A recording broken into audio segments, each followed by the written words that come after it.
Hey guys, it's about and today we have I have a very exciting battle for y'all. It was on Battle Spot Rating Battle Doubles. It was late one night when I was trying to get my rating up. And I ran into this person. Now, if you do not know who this person is, Emonga is one of the one of the highest rated players on Battle Spot. The season that just happened.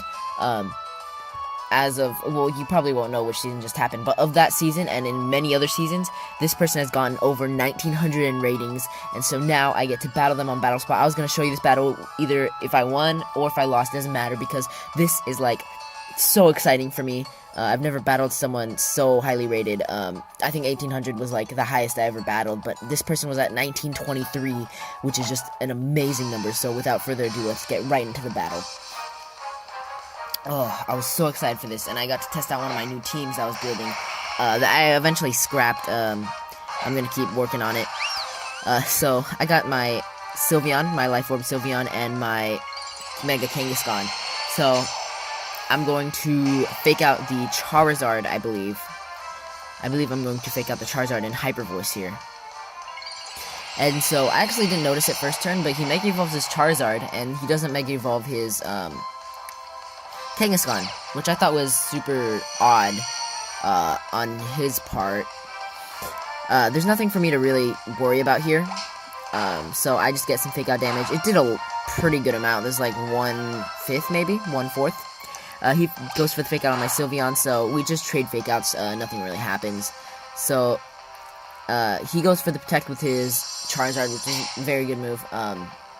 I returned into the Charizard, I think, and I Hyper Voiced with here.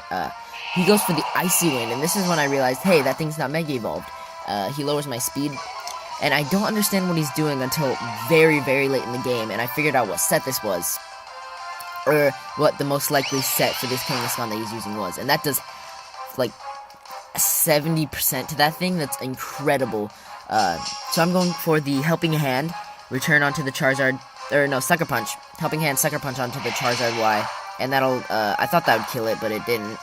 I didn't know Charizard was so bulky.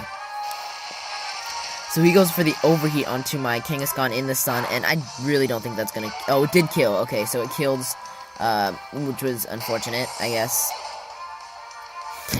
And I guess I'll tell you what the set is now. King's Rock, I believe, or at least I believe it was King's Rock Kangaskhan. Icy Wind, of course, is going to hit both the people and lower their speed, and it's going to have a chance to flinch. I think that's what he was doing there, and I think so, at least. Because in UU one time, someone brought a Kangaskhan, and I was like, you can't bring Mega Kangaskhan in UU, and he was like, yeah, I know, it's King's Rock Kangaskhan. And so I was like, oh, that's very interesting, actually. Cool set. So I actually switched the landers back out. I don't know why I did that.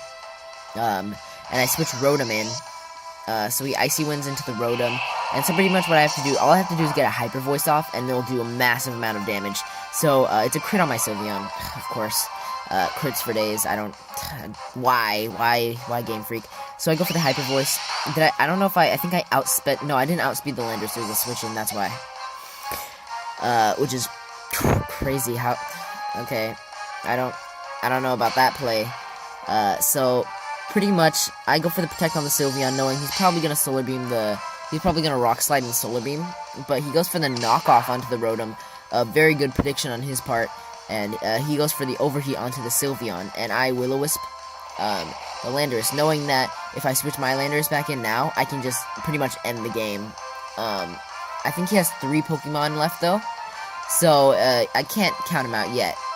So he switches out the Charizard into his last Pokemon. I get to see what it is, and it was a Zapdos, and I was actually pretty happy to see Zapdos because Kangaskhan can outspeed it, hit it with a return, but of course a very common set on Zapdos is Rocky Helmet, or it's not very common, but it's a common set that you should expect. So I go for the Hydro Pump on the Landorus, take it out, very good, and I believe I just go for another Hyper Voice. There's nothing much I can really do with Sylveon other than Helping Hand and Hyper Voice. And that does half, which I'm very pleased about, onto the Zapdos. And he gets the Drought back up, so that's probably why he was switched out, so he could get a safe switch. and he could get Drought back up when he needed to, and heals for the Heat Wave onto both my Pokemon, and that doesn't kill my Rotom. It does like 40 damage, so not that much. And he goes for, he double targets, goes for the Thunderbolt onto the, or he doesn't double target, but he goes for the Thunderbolt onto the Rotom, and so what I do is I just Thunderbolt the Charizard, and that'll kill it, and so now it's just Zapdos versus Rotom and Kangaskhan, and I think Landorus. So this is a very bad matchup for him. The only way he could really win this is if I missed my next attack. No, I go for the Thunderbolt here, I believe. He goes for the Tailwind, which I don't think that was a good play. I think he should have maybe gone. The only way he could have won this game was if he roosted, if the Rock Slide missed, and if he got hit with the Thunderbolt, and he didn't take that much. So I take out the Zapdos with the Rock Slide and win 3-0 on my part, and I was very proud. I was jumping for joy when I won this one. So that was a very exciting battle, guys. Thanks for watching. Remember to comment, like, and subscribe if you haven't already. Zubats50W, and I'm out. See ya.